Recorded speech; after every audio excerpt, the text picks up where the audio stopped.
السلام علیکم ورحمۃ اللہ وبرکاتہ۔ اسلامک بصیرہ ایجوکیشن کی جانب سے پیش خدمت ہے قرآن مجید اور ہم، اور آپ سے مخاطب ہے زین العابدین۔ آج کا عنوان ہے قرآن مجید کا آغاز۔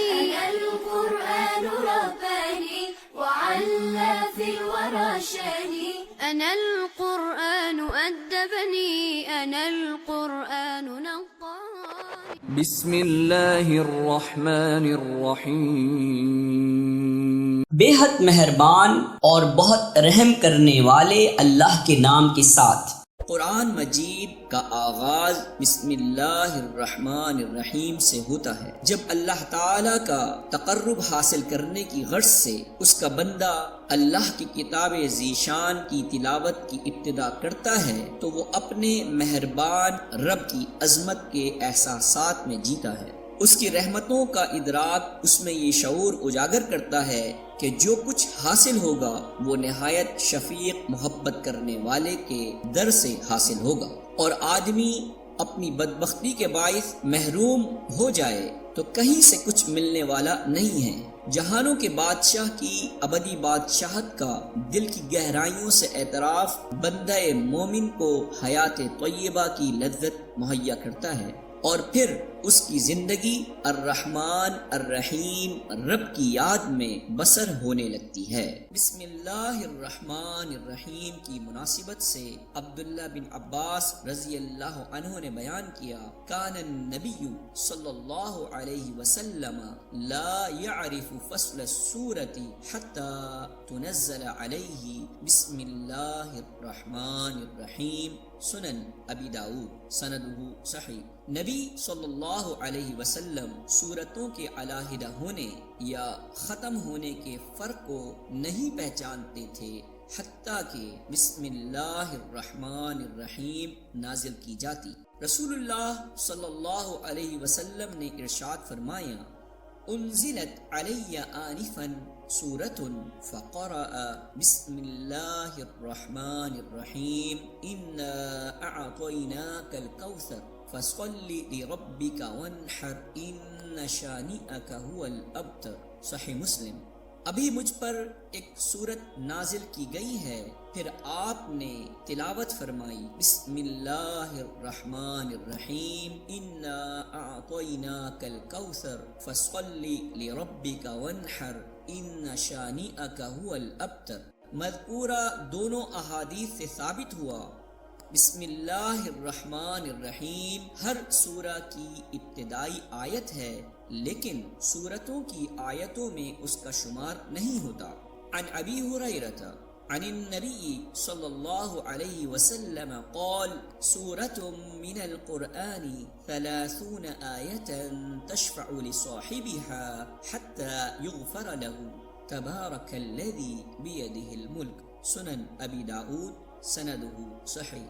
ابو ہریرہ رضی اللہ عنہ بیان کرتے ہیں کہ نبی صلی اللہ علیہ وسلم نے ارشاد فرمایا، قرآن مجید کی ایک سورت 30 آیتوں پر مشتمل ہے، وہ اپنے پڑھنے والے کے لیے سفارش کرے گی حتیٰ کہ اسے بخش دیا جائے گا۔ نبی صلی اللہ علیہ وسلم کی مراد تبارک الذی بیدہ الملک یعنی سورۃ الملک ہے۔ مذکورہ حدیث میں رسول اللہ صلی اللہ علیہ وسلم نے بسم اللہ الرحمن الرحیم کو سورۃ الملک کی آیات میں شمار نہیں کیا۔ الغرض بسم اللہ الرحمن الرحیم وہ آیت ہے جو سورۃ توبہ کے سوا قرآن مجید کی ہر سورہ کے شروع میں بالکل اسی طرح آئی ہے جس طرح سورہ فاتحہ کی ابتدا میں ہے، لہذا بسم اللہ الرحمن الرحیم قرآن مجید کی ایک آیت تو یقیناً ہے، اور اس کی سورتوں کے شروع میں اسی طرح نازل ہوئی اور اللہ تعالیٰ کے حکم سے لکھی گئی ہے، لیکن سورۃ الفاتحہ سمیت کسی سورہ کی ابتدائی آیات میں اس کا شمار نہیں ہوتا، بلکہ ہر جگہ سورتوں سے الگ اپنی ایک مستقل حیثیت رکھتی ہے۔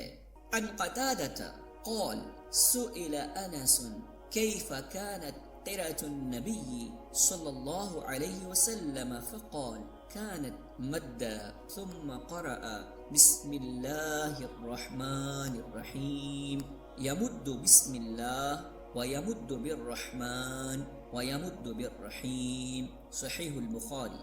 انس رضی اللہ عنہ سے جب سوال کیا گیا کہ رسول اللہ صلی اللہ علیہ وسلم کی قرأت کیسی تھی، انہوں نے بیان کیا کہ مد کے ساتھ یعنی کھینچ کھینچ کر، پھر آپ نے بسم اللہ الرحمن الرحیم پڑھا اور کہا کہ بسم اللہ میں اللہ کی لام کو مد کے ساتھ یعنی کھینچ کر پڑھتے، الرحمن میں میم کو مد کے ساتھ یعنی کھینچ کر پڑھتے، اور الرحیم میں ہا کو مد کے ساتھ یعنی کھینچ کر پڑھتے۔ الغرض بسم اللہ الرحمن الرحیم کی تلاوت کرتے ہوئے اللہ کو الرحمن اور الرحیم کو کھینچ کر پڑھیے۔ عن نعیم المجمر قال صلیت وراء ابی ہریرہ فقرأ بسم اللہ الرحمن الرحیم ثم قرأ بأم القرآن وإذا سلم قال والذي نفسي بيده إني لأشبهكم صلاة برسول الله صلى الله عليه وسلم سنن النسائی سندہ صحیح۔ نعیم کہتے ہیں کہ میں نے ابو ہریرہ رضی اللہ عنہ کے پیچھے نماز پڑھی، انہوں نے بسم اللہ الرحمن الرحیم پڑھی، پھر سورہ فاتحہ پڑھی۔ جب سلام پھیرا تو انہوں نے فرمایا قسم اس ذات کی جس کے ہاتھ میں میری جان ہے، میں نماز کے لحاظ سے تم میں سب سے زیادہ رسول اللہ صلی اللہ علیہ وسلم کے مشابہ ہوں۔ معلوم ہوا کہ بسم اللہ الرحمن الرحیم کا پڑھنا سنت ہے، البتہ نماز میں جب کبھی آپ سورہ فاتحہ پڑھیں یا سورہ توبہ کے علاوہ کسی سورہ کی ابتدا سے پڑھیں تو بسم اللہ الرحمن الرحیم پڑھیے، البتہ خفیہ آواز سے پڑھیے۔ عن انس قال صلیت مع رسول اللہ صلی اللہ علیہ وسلم وابی بکر وعمر وعثمان فلم اسمع احدا منهم يقرأ بسم اللہ الرحمن الرحیم صحیح مسلم۔ انس رضی اللہ عنہ نے فرمایا میں نے رسول اللہ صلی اللہ علیہ وسلم، ابو بکر، عمر اور عثمان رضی اللہ عنہم اجمعین کے ساتھ نماز پڑھی ہے، میں نے ان میں سے کسی کو بھی بسم اللہ الرحمن الرحیم پڑھتے ہوئے نہیں سنا۔ مذکورہ حدیث سے معلوم ہوا کہ بسم اللہ الرحمن الرحیم کو خفیہ آواز سے پڑھنا متواتر عمل ہے۔ ابو ہریرہ رضی اللہ عنہ والی روایت میں اس کا تسلسل ثابت نہیں، لہذا معلوم ہوتا ہے کہ انہوں نے تعلیم دینے کی غرض سے بلند آواز سے بسم اللہ الرحمن الرحیم پڑھا تھا۔ تحریر کی ابتدا بھی بسم اللہ الرحمن الرحیم سے کیجیے۔ ابو سفیان کہتے ہیں دعا بکتاب رسول اللہ صلی اللہ علیہ وسلم فقرئ فإذا فیہ بسم اللہ الرحمن الرحیم صحیح البخاری۔ پھر بادشاہ نے رسول اللہ صلی اللہ علیہ وسلم کا خط منگوایا تو اس کی ابتدا میں بسم اللہ الرحمن الرحیم لکھا ہوا تھا۔ سلیمان علیہ السلام نے جو خط ملکہ سبا کی جانب ارسال کیا تھا اس تحریر کا آغاز بھی بسم اللہ الرحمن الرحیم سے کیا گیا تھا۔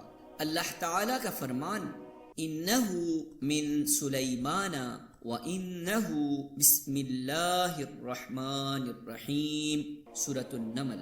یہ خط سلیمان کی طرف سے ہے اور اس کی ابتدا بسم اللہ الرحمن الرحیم سے ہوئی ہے۔ رسول اللہ صلی اللہ علیہ وسلم نے جب حدیبیہ کے مقام پر صلح نامہ تحریر لکھوانے کا ارادہ کیا تو آپ نے کاتب کو بلوایا اور اس سے فرمایا اکتب بسم اللہ الرحمن الرحیم صحیح مسلم و صحیح البخاری۔